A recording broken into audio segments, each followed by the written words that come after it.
News, ಇದು ನಿಮ್ಮ ಧ್ವನಿ. ನಮಸ್ಕಾರ ವೀಕ್ಷಕರೇ, ನಾನು ವೀರೇಶ್ ಗಡ್ಡಿಮಾಳ್. ಎಸ್ ನ್ಯೂಸ್ಗೆ ಸ್ವಾಗತ. ಇಂದಿನ ಮುಖ್ಯಾಂಶಗಳು: ಜನಪ್ರತಿನಿಧಿಗಳ ಅಧಿಕಾರಿಗಳ ನಿರ್ಲಕ್ಷ್ಯ, ಬೂತ್ ಬಂಗಲೆಯಂತಾದ ಸ್ತ್ರೀ ಶಕ್ತಿ ಭವನ. ಸರ್ಕಾರಿ ನೌಕರರ ಸಂಘದ ಕಟ್ಟಡ ಕಟ್ಟಲು ಅಧ್ಯಕ್ಷರ ಕೈ ಬಲಪಡಿಸಬೇಕಿದೆ ಅರುಣಕುಮಾರ್ ದೇಸಾಯಿ. ಕೇಂದ್ರದ ತಾರತಮ್ಯ, ರಾಜ್ಯಕ್ಕೆ ಸಲ್ಲುವ ತೆರಿಗೆ ಹಣ ಪಾವತಿಸಲು ಸಿಪಿಐಎಂ ಪಕ್ಷದಿಂದ ಪ್ರಧಾನಿಗೆ ಮನವಿ. ಭೂಹೀನ ಧರಣಿ ನಿರತರಿಗೆ ಶ್ರಮಜೀವಿ ಬೀದಿ ಬದಿ ವ್ಯಾಪಾರಿಗಳ ಸಂಘ ಟಿಯುಸಿಐನಿಂದ ಬೆಂಬಲ. ವಾರ್ತೆಗಳ ವಿವರ. ಮಹಿಳೆಯರ ಅನುಕೂಲಕ್ಕಾಗಿ ಲಕ್ಷಾಂತರ ಹಣ ಖರ್ಚು ಮಾಡಿ ಕಟ್ಟಿಸಿದ ಕಟ್ಟಡವನ್ನು ಉಪಯೋಗ ಮಾಡಿಕೊಳ್ಳದೆ ಇರುವುದರಿಂದ ಈಗ ಕಟ್ಟಡ ಭೂತದ ಬಂಗಲೆಯಂತಾಗಿದೆ. ಈ ಕಟ್ಟಡದ ಸುತ್ತಮುತ್ತ ಸಾರ್ವಜನಿಕರ ಶೌಚಾಲಯವಾಗಿ ಮಾರ್ಪಟ್ಟಿದೆ. ಮಹಿಳೆಯರ ಸ್ವಸಹಾಯ ಸಂಘದ ಗುಂಪಿನ ಮಹಿಳೆಯರು ಅವರು ತಮ್ಮ ಕಾರ್ಯಚಟುವಟಿಕೆಗಳನ್ನು ನಡೆಸಲು ಮಹಿಳಾ ಮತ್ತು ಮಕ್ಕಳ ಅಭಿವೃದ್ಧಿ ಇಲಾಖೆ ಶಿಶು ಅಭಿವೃದ್ಧಿ ಯೋಜನೆ ಸಿಂಧನೂರು ತಾಲೂಕು ಸ್ತ್ರೀ ಶಕ್ತಿ ಭವನ ಸುಕಲ್ಪೇಟೆಯಲ್ಲಿ ಕಟ್ಟಡ ನಿರ್ಮಾಣ ಮಾಡಲಾಗಿದೆ. KRIDLದಿಂದ ಕಟ್ಟಡ ನಿರ್ಮಾಣ ಮಾಡಿ ಮಾಜಿ ಸಚಿವ ವೆಂಕಟರಾವ್ ನಾಡಗೌಡರು ಅದ್ಧೂರಿಯಾಗಿ ಉದ್ಘಾಟನೆ ಮಾಡಿ ಈಗಿರುವ ಸ್ತ್ರೀ ಶಕ್ತಿ ಭವನವನ್ನು ಹೊಸ ಕಟ್ಟಡದಲ್ಲಿ ಕಾರ್ಯನಿರ್ವಹಿಸುತ್ತಿರುವಂತೆ ಅಧಿಕಾರಿಗಳಿಗೆ ಕಟ್ಟುನಿಟ್ಟಿನ ಸೂಚನೆಯನ್ನು ಸಹ ನೀಡಿದ್ದರು. ಲಕ್ಷಾಂತರ ರೂಪಾಯಿ ಹಣ ಖರ್ಚು ಮಾಡಿ ಕಟ್ಟಿಸಿದ ಸ್ತ್ರೀ ಶಕ್ತಿ ಭವನ ಕಟ್ಟಡವನ್ನು ಒಕ್ಕೂಟದ ಮಹಿಳೆಯರು ಬಳಕೆ ಮಾಡುತ್ತಿಲ್ಲ. ಇದರಿಂದ ಕಟ್ಟಡದ ಸುತ್ತಮುತ್ತ ಸಾರ್ವಜನಿಕರು ಮಲಮೂತ್ರ ವಿಸರ್ಜನೆ ಮಾಡುತ್ತಿದ್ದಾರೆ. ಸುಂದರವಾದ ಕಟ್ಟಡ ಜಾಲಿ ಗಿಡಗಳ ಮಧ್ಯೆ ಕಾಣದಂತಾಗಿದೆ. ಶಿಶು ಅಭಿವೃದ್ಧಿ ಯೋಜನಾಧಿಕಾರಿಗಳಾದ ಲಿಂಗನಗೌಡ ಇಲಾಖೆಯ ವತಿಯಿಂದ ಕಟ್ಟಿಸಿದ ಕಟ್ಟಡ ಹಾಳಾಗದಂತೆ ನೋಡಿಕೊಳ್ಳುವ ಜವಾಬ್ದಾರಿ ಅವರ ಮೇಲಿದೆ.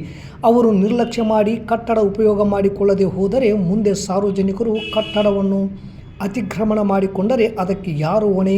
ಮುಂದೆ ಕೋರ್ಟು ಕಚೇರಿಯಂತೆ ಇದು ನಮ್ಮ ಜಾಗ, ಕಟ್ಟಡ ನಮ್ಮದು ಎಂದು ತಲೆ ಕೆಟ್ಟು ತಿರುಗಬೇಕಾದ ಪ್ರಸಂಗವೂ ಬಂದರೂ ಬರಬಹುದು.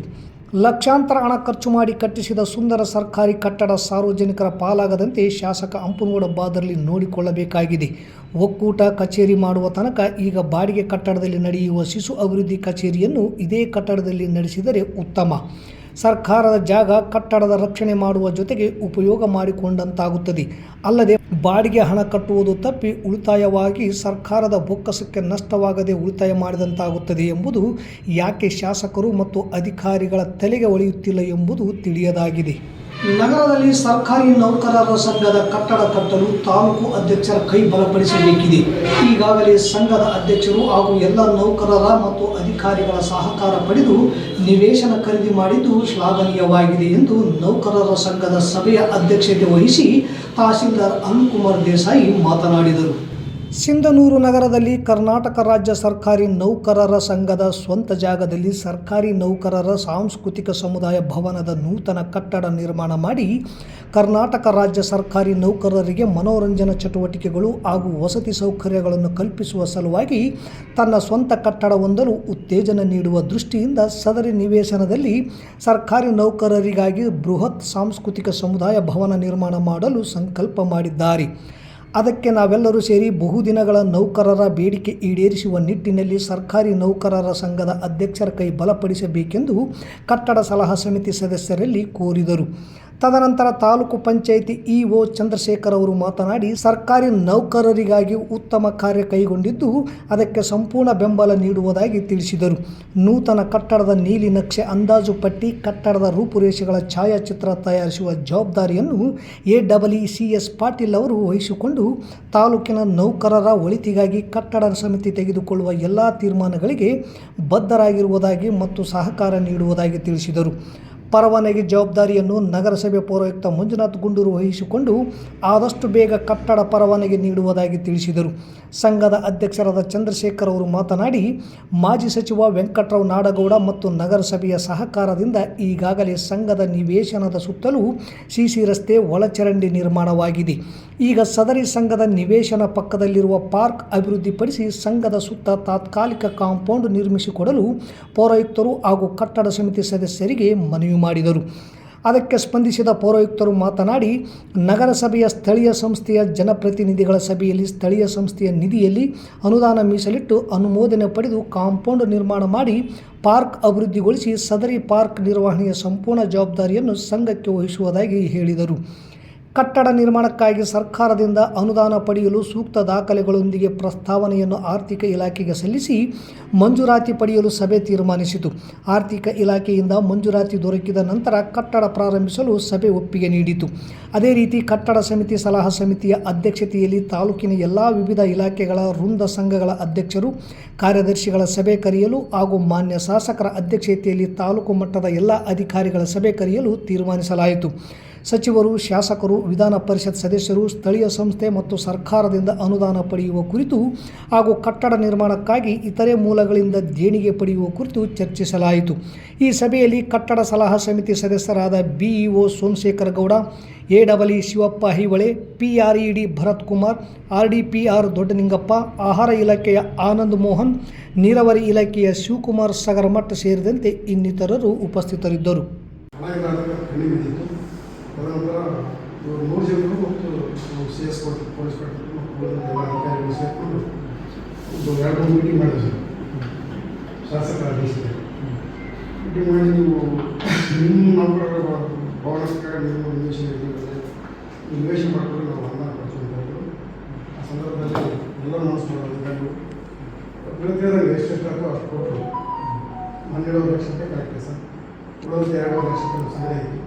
15 ಲಕ್ಷ ರೂಪಾಯಿ ರಾಜ್ಯ ಸರ್ಕಾರಗಳ ಮೇಲೆ ಒಕ್ಕೂಟ ಸರ್ಕಾರದ ತಾರತಮ್ಯ ನೀತಿ ಹಾಗೂ ಅಧಿಕಾರ ದುರುಪಯೋಗದ ಮೂಲಕ ಮಾಡಲಾಗುತ್ತಿರುವ ಹಸ್ತಕ್ಷೇಪವನ್ನು ತಡೆಯುವಂತೆ ಒತ್ತಾಯಿಸಿ ಗುರುವಾರ CPIM ತಾಲೂಕು ಸಮಿತಿ ವತಿಯಿಂದ ತಹಸೀಲ್ದಾರ್ ಮೂಲಕ ಪ್ರಧಾನಮಂತ್ರಿಗಳಿಗೆ ಮನವಿ ಪತ್ರ ಸಲ್ಲಿಸಲಾಯಿತು. ಕೇರಳದ CPIM ನೇತೃತ್ವದ ಎಡ ಮತ್ತು ಪ್ರಜಾಸತ್ತಾತ್ಮಕ ರಂಗದ ಸರ್ಕಾರ ಇಂದು ಗುರುವಾರ ಪ್ರತಿಭಟನೆ ನಡೆಸಲು ನಿರ್ಧರಿಸಿದೆ. ಅದಕ್ಕೂ ಒಂದು ದಿನ ಮುಂಚೆ ಕರ್ನಾಟಕ ಸರ್ಕಾರವು ಕೂಡ ನವದೆಹಲಿಯಲ್ಲಿ ಫೆಬ್ರವರಿ 7ರಂದು ಪ್ರತಿಭಟನೆ ನಡೆಸಿದೆ. ಈ ಎರಡೂ ಸರ್ಕಾರಗಳ ಹೋರಾಟಕ್ಕೆ ನಮ್ಮ ಪಕ್ಷ ಸೌಹಾರ್ದ ಬೆಂಬಲವನ್ನು ವ್ಯಕ್ತಪಡಿಸುತ್ತದೆ. ಕೂಡಲೇ ಈ ತಾರತಮ್ಯ ಸರಿಪಡಿಸಿ ಒಕ್ಕೂಟದ ವ್ಯವಸ್ಥೆ ಗಟ್ಟಿಯಾಗಲು ರಾಜ್ಯ ಸರ್ಕಾರಕ್ಕೆ ಬರಬೇಕಾದ ಪಾಲನ್ನು ಸಕಾಲಕ್ಕೆ ಪಾವತಿಸುವಂತೆ ಕೇಂದ್ರ ಸರ್ಕಾರಕ್ಕೆ ಪಕ್ಷದ ಮುಖಂಡರು ಒತ್ತಾಯಿಸಿದರು.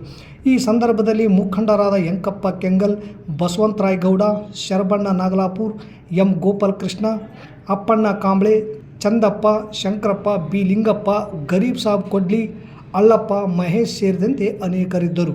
ರಾಜ್ಯಗಳಿಗೆ ಹಣ ಬಿಡುಗಡೆ ಮಾಡಲೇಬೇಕು. ಎಲ್ಲ ರಾಜ್ಯಗಳಿಗೆ ಹಣ ಬಿಡುಗಡೆ ಮಾಡಲೇಬೇಕು.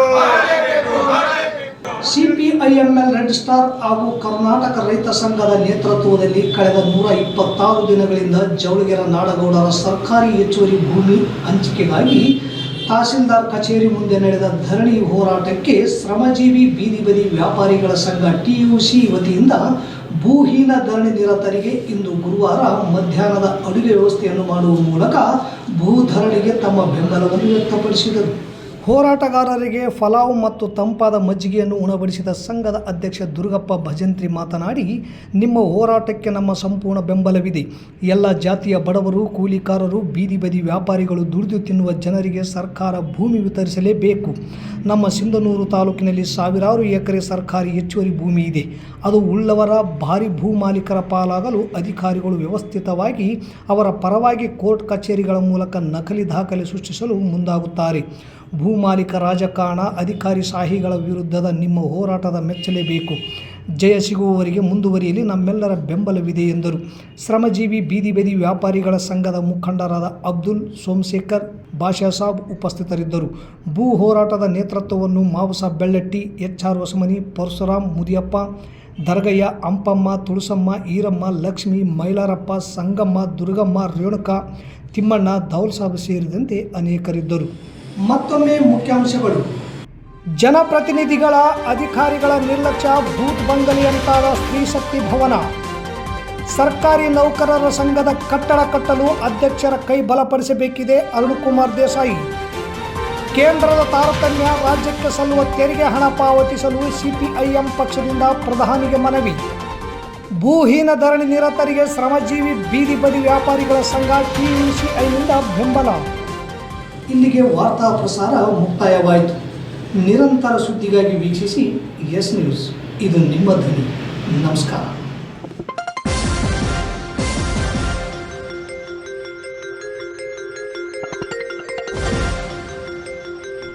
ಎಸ್ ನ್ಯೂಸ್, ಇದು ನಿಮ್ಮ ಧ್ವನಿ.